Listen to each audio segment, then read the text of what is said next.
Say go live. Okay, got it. Waiting for it to start, Hugo. Okay, we're live on YouTube. Now I can just close that, correct?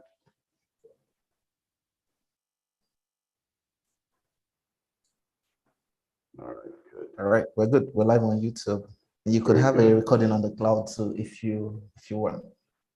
Okay, I'm going to share my window, which is looking for the right one. Good morning, everyone. There we go.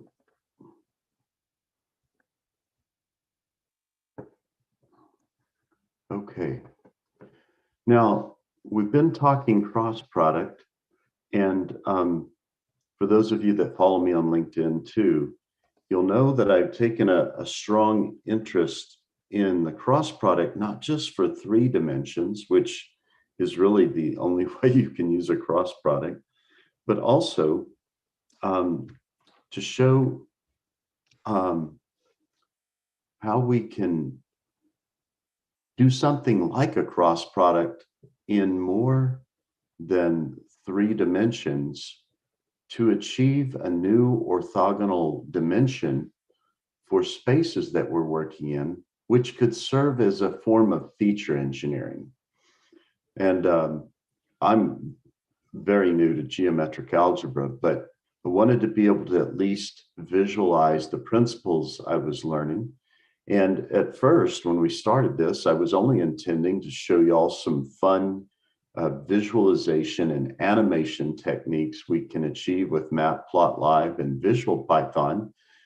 But one of the great YouTube channels that teaches geometric algebra was using Manim, just like the famous deep learning channel on YouTube called 3 Blue, 1 Brown. And the owner of that channel, I believe, is the originator of Manim.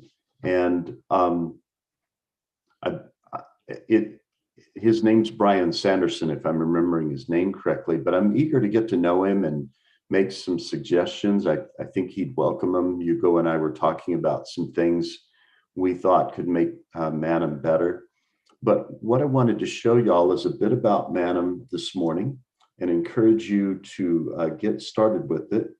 And I'm already realizing I should probably stop sharing and share my whole screen so that we can bring other windows in here.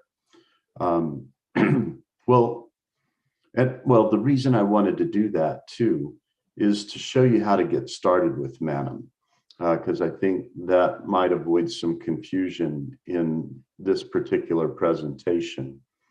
So I'll stop sharing and go to the main Manim community site, and then I'll share my whole screen so that I can just pull things in and out that way. So the first place you want to go when you're learning Manim is called the Manim community. And so let's see if I share, there we go. Okay, great. So here's that window I was sharing along with some other windows. Go ahead and maximize that because that's the main thing we'll talk through. But I'll pull this tab over real quick. This is the Manim website. And if you're deep into coding, you can follow along from there. But on their GitHub, I should say. But let's just go to getting started here. And you can see right here, they have tutorials and quick start. And I went through these and they were great. Now, this is still in development. And even if you watch some of the great YouTube tutorials also for more advanced stuff, not all those routines work as shared through their GitHub accounts for what they're showing on YouTube. So this is just not as old as Visual Python and Matplotlib, and Brian's still going through a lot of updates and changes with it. But if you're pretty good at Google searching and you're willing to dive in, and I'm going to be showing you what I'm learning the hard way to help save you time, I think it's a great tool to learn, but I would treat it like you're going on a long hike, like for a couple of years. It may, if you spend a little bit of time with it as you're learning linear algebra, I think you'll find that, oh, it was really worth learning it. But yeah, it's still in development. And I think Brian's going to make it an incredible tool in the long run. And it is an incredible tool now. It's just a little harder to learn. So I'll drag that off to the side and we'll go through this code. Oh, I guess let me go through at least one piece of code here.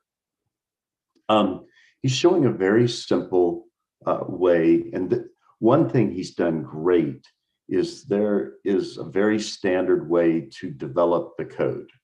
It's just that it can be a little tricky figuring out how to do exactly what you want to do as you get more advanced. But this little bit of code can do this animation of drawing this pink circle with a different color border. And then he just steps you through, and it's probably not just him, his small community that he's developed to help him with this now. But then he steps through, or they step through, explaining each of the lines of that code. And this really is a good introduction. I found it very helpful. Then he shows how to transition from this diamond shape and rotate it into a circle. All very simple to do. Shows how to position objects and draw them at the same time. And this play command is key, and this create method, or I should call them methods. Notice, now if you're new to Python, don't let this scare you. We're just declaring a class and it's inheriting everything from the scene class in Manim. And then you always want to have this construct method. But then once you have that, you go out to a terminal, and I'm going to show you all this, a terminal window, and you do some commands like this, and they have some guides for what flags to set for the Manim command and the scene, etc. And so if you just step through these tutorials, you'll be in good shape. Now, that said, I'm going to show you some of the things I learned the hard way with this particular code. And to start out, I think I'll just collapse each of these. And it'll be important for me to show you all the directory structure created by this. Now, this will soon be, I think this is already on DAG's Hub, and I will add it to our notebook too. I'm behind on updating the notebook, the Google Colab notebook we've been using for this class, but while I'm talking, Hugo will drop the address for that notebook in our chat. And I think he's been adding it to the comments section of each of our videos, but it's still just one notebook. We'll of course have multiple notebooks as we keep going. So I'm going to just show you, I'm over here migrating around in my directory structure on my computer. I'm actually on my cloud drive though, and I'm going to go into mentoring, and here's Manim. And here's the one that we're at. And I want to show you how deep this structure gets. Actually, I think I might have messed up here. Let me see. Yes, I'll fix this later. But once you've created one of these, it creates these two directories. And if I go down into media, this is all managed automatically by Manim. But if I go down into videos, you'll see that it's created a certain size video right here.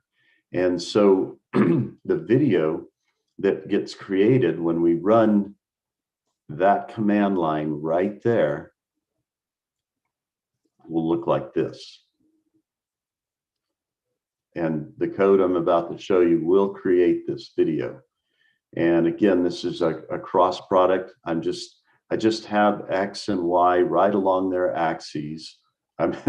It's confusing because I'm calling a vector X that's along the X axis and a vector Y that's along the Y axis. But then going up and down on the z-axis is the cross product of x and y. But now that we have all this defined, we could completely define new vectors for x and y and just make sure we were embedding the math with NumPy into Manim so that we could update all this with the actual math.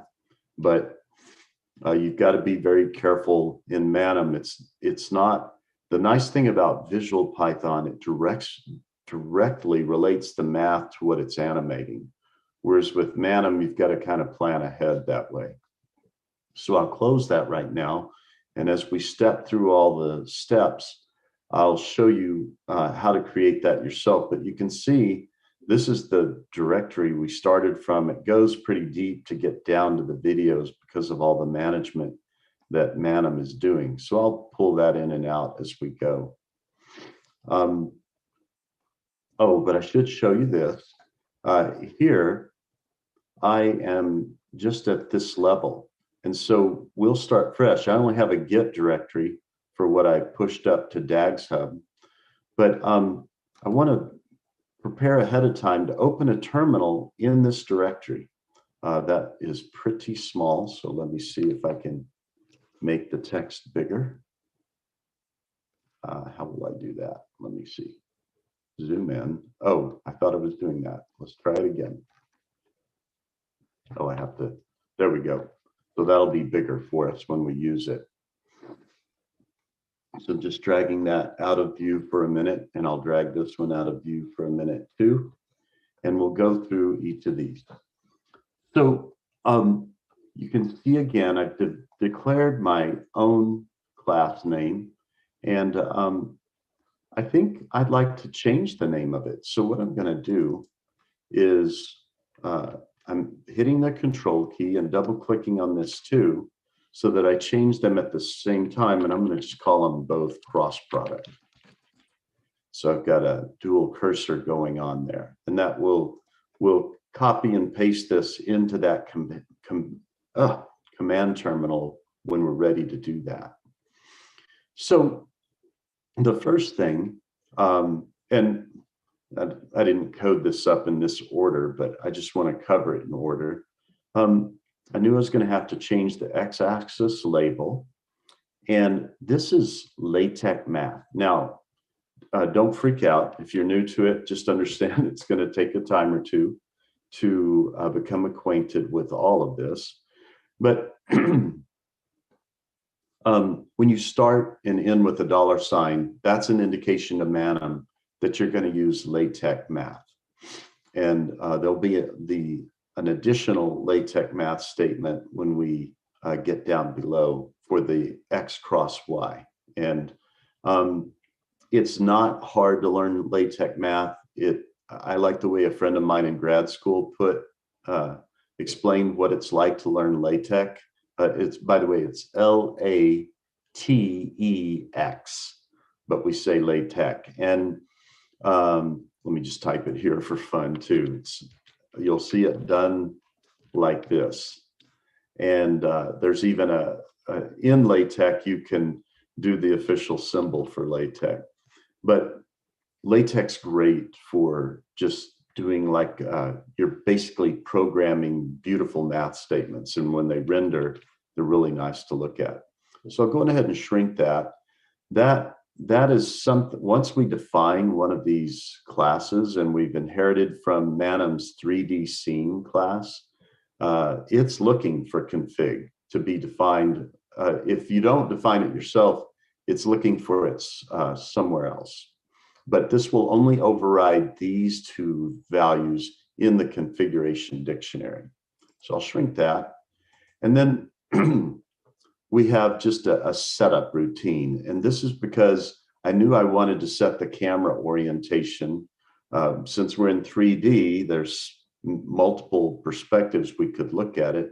So the phi angle, I wanted to take to 60 degrees, and the theta angle negative 45 degrees. And that's how we get that unique perspective we were seeing. Next is the construct.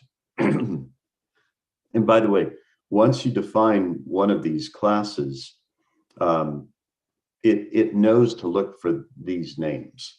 And I wanted to show you, let's see, how, when we call, notice that I've defined, just to keep the code clean, I defined this initiate arrows, and then for the first part of the animation, I do just the transformations of the X and Y vectors shrinking, and they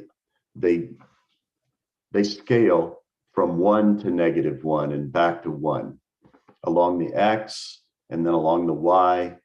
And then once those two are done, we rotate the X vector and then rotate the Y vector. So I've got what's going on is I'm transforming the X and the Z, or the cross product here, then the Y and the cross product for 2 different stages.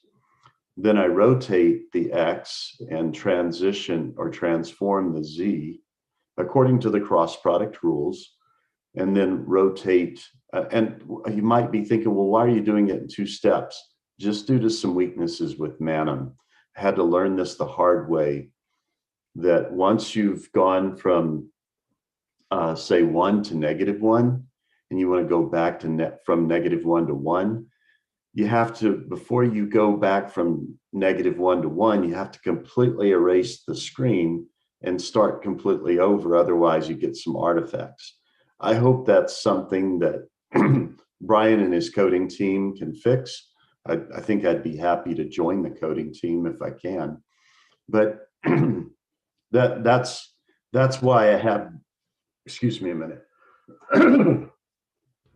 That's why I have doubled the amount of statements that I would have needed otherwise. Okay, so now let's go in and look at this initiate arrows and such. So when we go in here, I'm looking for something I wanted to show y'all. I'm wondering something. Hang on a minute. Sorry, did you define the initiate arrows yourself, or it came native with Manim? Yeah, so that it wouldn't be all ugly when I looked at this main method that I have. The construct method is something that Manim's looking for. So I wrote, you have to put the code in here, but to clean this up, so I wasn't doing the same type of operations over and over again, I wrote initiate arrows, trans, and rotate trans, or rote trans for short. So good question, Hugo. Please keep asking those kind of questions. And it looks like you are unpacking a tuple basically with yes. that. You can see I don't even do it as a tuple. I return all these things that I've calculated or created, I should say, above. And I'm trying to think, Hugo, I'm trying to see where this gets called, but it may be that it gets called because 3D Scene makes sure it looks for a setup method. But we'll go on and we'll see what happens. So this gets called every time we're doing a new stage of the animation up here. And so first, I have to define the 3D axes. And so there's the X range, the Y range, the Z range, and then the length of each of those. So you basically could create different amounts of tick marks by the way you define these on each of the axes. Now, this add fixed in frame M objects, that's Manim objects, I'm adding the title. And I've sent that title in right here, or I've defined that title with the text method of Manim. Now notice we're from Manim import everything. I normally don't like doing this asterisk thing. I would say import Manim as MN or something like that. Just like we say import NumPy as MP or import pandas as PD. I prefer to do something like that. But just as I was learning it, I thought, well, I'll go ahead and do this. So I'm not always having to rethink that as I learn it. But title text, then the font size, and then where we're going to put that. And it's to the edge, but straight up. Then we already talked about this. This is just short for coordinate plane. And then we go ahead and add that title, add fixed in-frame M objects. And then also the Z label is going to be the coordinate plane, get Z-axis label. Now, this is one of those things I found a little strange. It's just evidence that Manim is still in strong construction mode. It would be nice if you could define it right in here. But again, and so that you could also define the Z-axis label right up in here. But we can't do that yet. And so that makes it to where we have to do it in here with this command. And also I would have preferred it to be called set Z-axis label, but such as it is right now. And then this is the direction. So what I'm saying is I want this label to lie along this vector direction or this array direction. So when you import Manim, it does create an NP reference for NumPy. And so dot array, we're adding the direction of this label right into this statement. You see, I've just returned here. This is still part of this get axis label parameters. But I can also define parameters outside this once I've created this object. So I just say, oh, your color attribute, I want it to be blue. And where does blue come from? The Manim importing everything. So blue is defined. Sorry, clearing my throat again. Okay, now I'm going to add that cpl.getAxis labels and the Z label. Now, where is it getting these axis labels from? From the config file that we did up here. Then I'm just doing some rotation to this 0 is referring to the x-axis label and the 1 to the y-axis label. Sorry for my throat clearing. And then we start defining the initial conditions for the arrows. And notice I'm using 2, just that's the way it ended up. I think it might have been better had I defined them all as 1, but it gets the same effect. Now I've been busily creating all these objects, and finally I just return them all in the same order every time. So this gets called multiple times throughout the animation from the construct statement. You can see here, here. Again, I'm just holding the control key and clicking at the end of these lines. It's just being recalled every time. So you can see I didn't want to repeat this code every time. I just created a method for it in this class. So I'll shrink that back for now. And that's everything we're doing in initiate arrows. Okay, then for the trans, I didn't want to repeat this code every time and construct either. So there was just 2 different ways to do it. So, and notice I have a slightly different call of things here. So it's just the order in which I'm doing things, but it's a starting point for one of the arrows and an ending point for one of the arrows. But then when I pass it in here, this is defined to always be the same.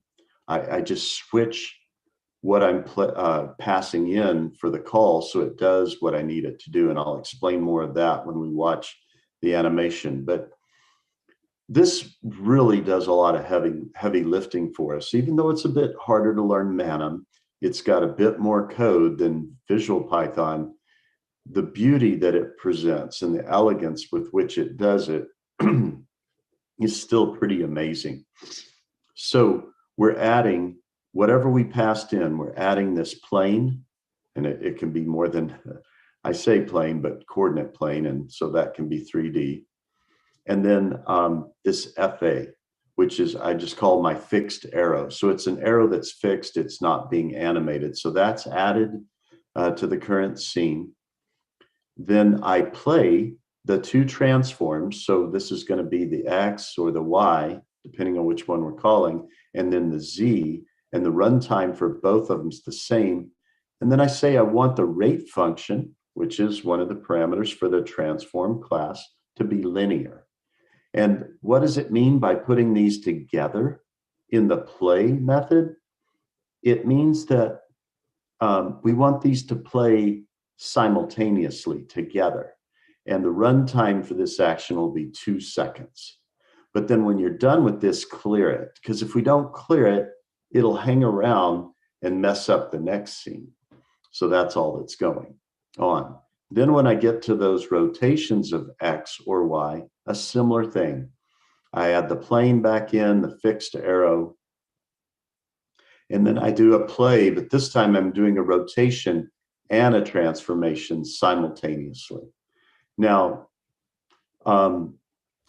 right here, these are interesting. I'm saying, okay, rotate an angle of pi about point, and this means about the z-axis right here, x, y, z. So it's just saying I'm creating an axis for you to rotate around. I want you to do it pi, meaning halfway around the circle. The rate function's linear. By the way, you're all going to be able to get to this code. We'll share the GitHub repo. It's going to be in, the DAGS hub, which is like GitHub, but it's for data scientists and machine learning engineers like us. And then while we're doing that rotation, we're still doing a transformation. They're in sync with each other, but we're doing a runtime of 2 again too. And when we're done with that, we clear it. So now back to this construct statement. It's saying, okay, I want to initiate the arrows. And which arrows am I initiating? Well, they're defined down in that statement, but I'm returning them every time. So you see, I'm getting the same arrows every time from initiate arrows. But why am I doing that over and over? Because I delete the scene inside these trans, and rotate trans. So I have to get them back each time, but I redraw them the way I want them drawn. Well, how do those get drawn? They get defined in here. Each time, here's the fixed arrow. Well, here's our 3D coordinate plane that we created in the initiate arrows. And here's our fixed arrow. So since we're going to be transforming x1, we make y the fixed arrow. And when we transform x2, that's going from -1 to 1, and we'll see this in the animation. Well, again, y is the fixed arrow. But now we're going to transition y from +1 to -1. Well, x is the fixed arrow. And then we go from -1 on the y-axis to +1, still x1 is the fixed arrow. And the same thinking applies down here, but we just don't have as many things to define for the rotate and transition because of the way those statements work. But you can see each time y is fixed in these two, x is fixed in these two along the positive, and then we're going to rotate x, then rotate y in these two. And then we're going from positive z to negative, and then negative to positive, and then we repeat that for these two. So that's all. It's like draw it, delete it, redraw it, delete it. Well, let me say that a little different. Draw it, animate it, delete it. In other words, clean it up. Now redraw it with a new starting point, animate it, delete it. That's what each of these are doing. Just draw it, animate it, delete it in here. Draw it, animate it, delete it, etc. Okay, Now that we've seen all that, let's take this command line, command. I'll pull in. Now, let me show you this. Before we run that command, this is what our directory looks like. And here's our command line. So I'll adjust these windows for us a little bit. And I have that in my keyboard buffer. So I'm just doing, we could do whatever commands you like to use for your keyboard buffer, but I did shift insert. That's the old guy method. I think if Control V doesn't work, just use shift insert, but that way I don't have to, I can copy and paste it. So I'm going to run this. Uh-oh, what's the problem here? Well, I'm a big fan of creating Python virtual environments, and I'm not in the right Python virtual environment where I've installed Manim. Also, you'll want to go through the installation guide on Manim. Right here, your installation guide. And I love Linux. I'm a Linux snob. I try to stay off Windows as much as possible. I'm not a Windows hater. I just prefer not to be in it. But, and don't, by the way, if Linux scares you and you don't want to get into it right now, don't let that scare you. And Hugo and I can definitely have extra classes to help you get this installed if you're struggling with it. There's also some installations you need to do for LaTeX if you end up using that. But from another lecture, we can provide you, we can show you how to manage your Python virtual environments really well. I'm going to just say work on, and it's a virtual environment I created that I am using lately. And I'm just going to, by the way, to use this command, you might say, oh, I thought you would use activate. Yeah, you can, but I used virtual environment wrapper. I like the way it manages things. So now that that's there, I'm just going to use my up arrow to cycle back through my most recent commands. And now finally, Manim is going to go to work and hopefully not have any errors because I've already tested this. And you can see some work already going on. It created media and PyCache. These are just artifacts of my pCloud account, pCloud drive. So if I refresh that, those go away. And when this is done, I'll show you all how we can get down to the video, but it's going to launch the video on its own too. So this one's quite involved, and there it goes for us. Boom. So you can see it scaled X and Y. Now I want to show some particular points though. So I'll drag this. I'm just, well, you can see what I'm doing. So when it goes from +1 for X to -1 for X, before it goes back right around that point, right at that 2-second point right there, it's actually deleting the whole scene. Well, why aren't we seeing that? Well, because Manim creates a lot of individual pictures.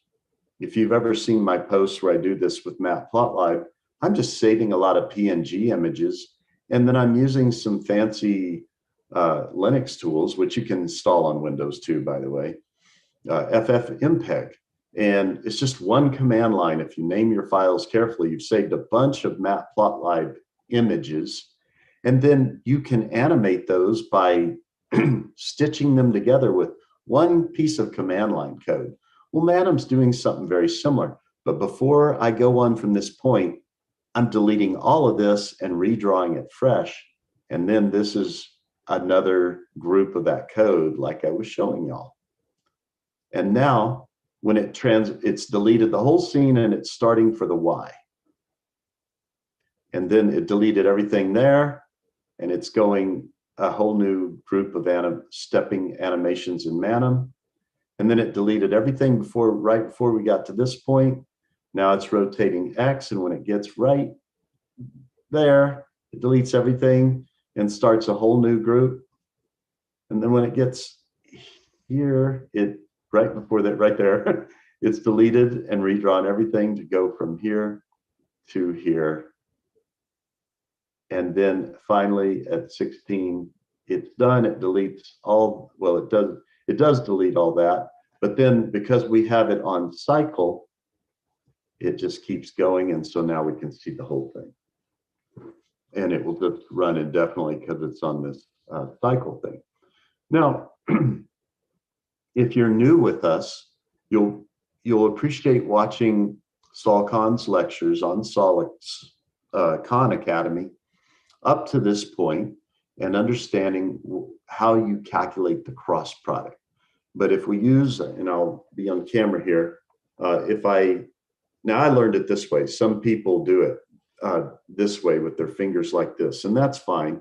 This would be X, Y, Z. So we can, it's harder to contort my hand that way, but you can see that, yeah, when X and Y are perfectly perpendicular, the cross product is at a maximum, but perpendicular to the plane formed by X and Y.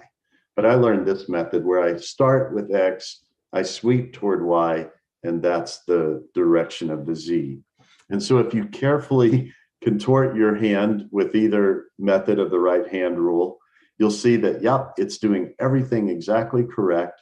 And notice too, when there's a rotation, when X and Y are perfectly along the same line or perfectly opposite, the cross product's zero, just like we expect. It's only when X and Y are perpendicular to one another that you get a maximum cross product.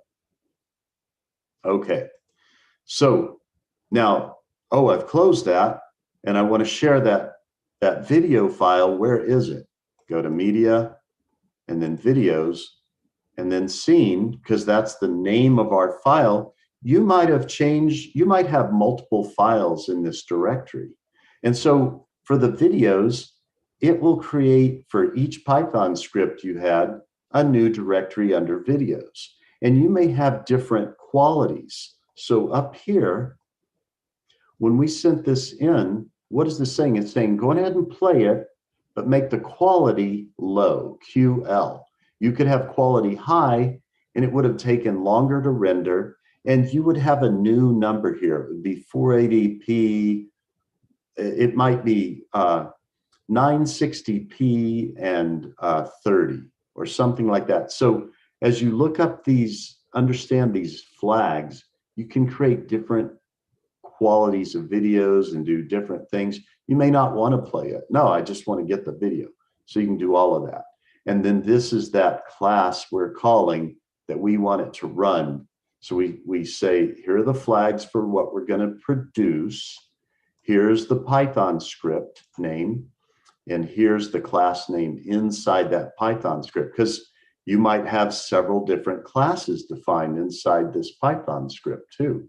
But if we click on this, finally we get to that video we just watched. And so you can, double click it here and start that same video or share it with someone or post it to LinkedIn. And there you go. So at this point, I'm gonna keep sharing the screen. And thank you for sharing the link to the Google Colab book. I will try, and you go get on to me if I don't do it before your tomorrow morning, to update the book, because I got busy with some things, and a lot of them were doing these animations because Manim's challenging. But here's the nice thing. With what I've shown, we can really exploit this code that I've shown you today with a lot of the examples we're going to do for linear algebra. So we all get to leverage from what I worked hard to create here, and I want y'all to. Now, I'm eager to see you guys do LinkedIn posts or blog posts about what you're doing. I would appreciate, I will never demand, but I would appreciate, say, you know, I learned this from Thom Ives. I'm leveraging from his code. You can find his code on DAG's Hub. Here's my altered code on DAG's Hub or GitHub, but I encourage you to use DAG's Hub. And let's keep growing more together in these linear algebraic visualization skills so that we help each other understand linear algebra better. Now, the more discerning student, which it's okay if you're not more discerning yet, I just mean we're all at different levels, might say, well, what do we do for 4 dimensions? we just extend our imaginations. We trust the things that are hard to visualize. So everything that we do in 3 dimensions, there's a way to do it in dimensions higher than 4 and even much higher dimensions. But it can be very difficult to visualize those. There are some advanced visualization methods, but we're not really looking, we're just projecting them onto 2 or 3D. So, and that's okay, but if we understand the math more thoroughly and visually in 3D, it's easier to know how to extend the principles to 4D and above. All right, so I want to be quiet now and let you guys ask any questions you want. Now let me drag this out of the way. So we're just looking at the code, and just so you all know, here's that command embedded as a comment statement here with run the next line from so sorry for that. Run the next line from a command line in the Python environment with Manim. By the way, just so y'all don't worry about me, because some of you have expressed concern when I cough like that. I know what's causing it now, but due to some celebration of mine and Sue's anniversary, I violated avoiding those things that cause that. So it's food related, by the way. But yeah, there's some things that are hard about Manim, and there's some things that are beautiful about Manim. But if you can start from these things I've taught you today, where, again, here's the key. Have a class where you're initiating everything. And then have a class, that, okay, I can go this far in producing the clips of the animation before I have to delete everything and start fresh. That was the breakaway point for me. But really, let me emphasize this again. If you start from this code, you can do a lot from just this code with linear algebra. And this setup statement, I just was having trouble remembering. I should have put a note in here. This setup is something that Manim is looking for. And so it's nice because we get to set this out and just say, set this camera orientation, and it will just stay there the whole time. But you can also animate the camera orientation. So that would take a little more research than just using this code as is, but they have examples of how to do that. Okay, finally being quiet. Any questions? I'm personally loving the fact that I can reuse your code because I've been looking at some of the class libraries in Manim from the documentation, especially from the animations class.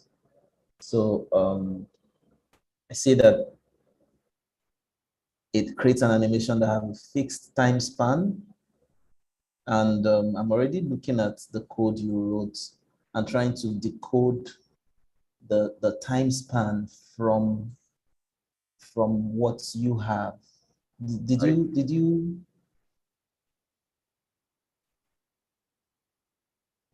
declare any code for the time span? Oh, what happens for those, look at these 2 methods for this overall class, Hugo. This transform is key. This is where things, well, you use things like transform and rotate. There's other animation forms we can do. But if you have a play statement, a play method that was inherited from 3D scene, and 3D scene is probably inherited from scene, by the way. Okay. And scene is 2D. But what's going on is add is part of, oh gosh, sorry for all of that. I love VS Code, but I wish there was a way to turn that off.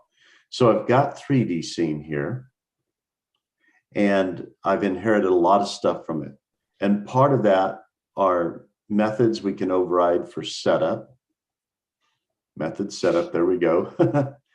And by scenes, which I didn't write this, by the way. This is meant to be implemented by any scenes which are commonly subclassed, which is what we just did, and to have some common setup involved before the construct method is called.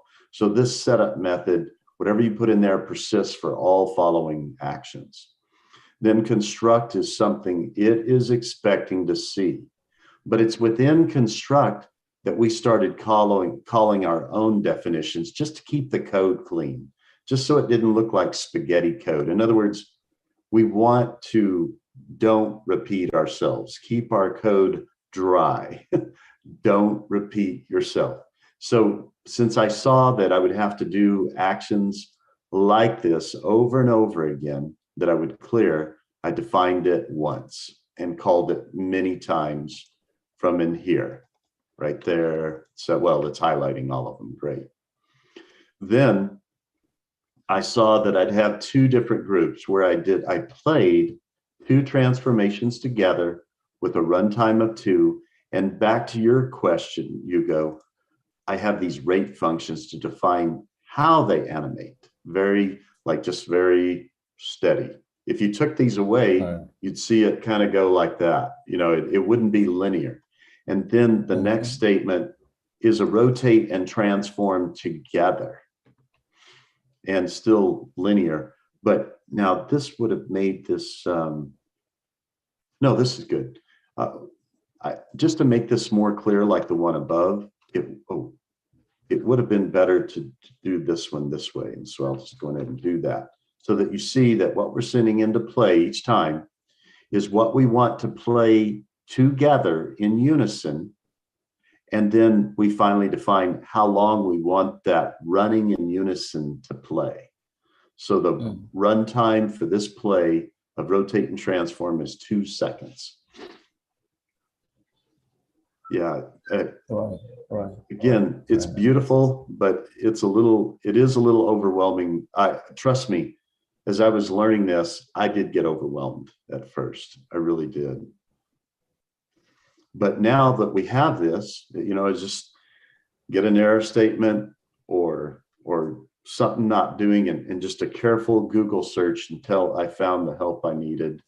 Sometimes I had to dig deeper into the Manim documentation, which sometimes was easy, sometimes was hard. Okay, I want to be quiet. And Hugo, first of all, great question. Did that answer your question? It did. Excellent. So any more questions, anyone? And you can put them in the chat too.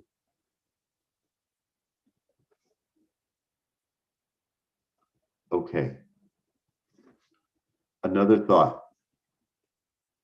Don't let this overwhelm you. We all start, I love that statement. In order to get good at something, you've got to embrace sucking at it first. And trust me, I went through that with this. I sucked at it at first. I thought it was going to be a Superman right out of the gate, following those introductory tutorials right here. Because I thought, oh, I understand these quick start tutorials, great. This is going to be easy. Oh, but then I started going through this example gallery, and okay, this doesn't look like it was real easy to extend from what I just looked at. And well, I did the quick start, then I went through the building blocks, then I did the deeper look. I was a good boy. I went through all of it in order, the configuration using text, and I thought I'm ready.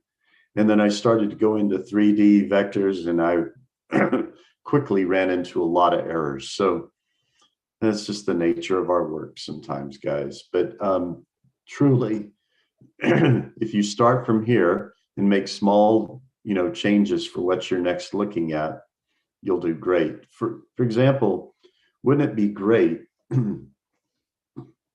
if, this is fairly complex, but we don't have to do complex things. Wouldn't it be great if, for example, we showed, oh, I want to add X and Y. Well, that would show a third vector out here, where if we'd have formed a rectangle, it would go to from the origin to the opposite corner of that rectangle, or in this case, a square. Well, that's an important algebraic principle. Or I could say, no, I just want to animate y, the end of the y arrow sliding along the x to where the y arrow begins at the tip of the x and then draws out this way, and then it draws the result of the addition. Or it draws the result of the subtraction, which would be out this way. Well, those would be Sorry, would that animation. still be in 3D space? It wouldn't have to be. So you could use 2D space, but just to keep it consistent, Hugo, what you could do is go change right here in the setup. You could just change these to 0. In fact, for fun, since we have a little extra time, let's do that. So I will copy this line. I'll go up and create it again, and I'm just going to Control/ to comment that out, and then I'm going to make this 0. I don't need to multiply it by degrees because, well, I don't. And now Z should just come straight out of the screen at me. And so if I bring back in my 2 windows, I will close the animation, but I'll bring in both my file structure and this. Now I'm just going to go ahead and overwrite what we did before. So, but it's okay, I can recreate it. I'm just doing that for simplicity. If you wanted both cases, you wouldn't want to do what I'm about to do. Now we need to make sure this is saved. Now you might be thinking, oh no, Thom, VS Code will save it automatically. No, because we're not running it from VS Code. We're running it from command line. So we've got to save it so it'll run the new version. And we changed the setup. So this is a great question to show you that if we change the setup of that camera angle, now we can just use the 3D scene to do 2D work, but you might be thinking, well, aren't you doing a lot of computing power that wasn't necessary? Yes. So it would be great if we had a 2D scene version of this stuff too. And I'll work on that. But if you just want to do some cool work in 2D, you can. Now, look at this. This is great. But because the way I had X and Y rotated, we can't see those labels. And we also can't see the Z because it's coming out of the page. So we're not seeing the result. But I just wanted to show you that you can, in fact, just do the 2D view of the 3D. Now you might be thinking, oh, positive X is pointing downwards and positive Y is pointing to the right. Yeah. So then what could a person do? I believe you would just change the angle of phi by 90 degrees. And I'll leave that as an exercise for you guys. But you could also say, no, I don't like that. I'm going to make a special separate file for 2D examples. And I think that's fine too. So good question. Any more questions before we take a break before mentoring? And you can put them in the chat too.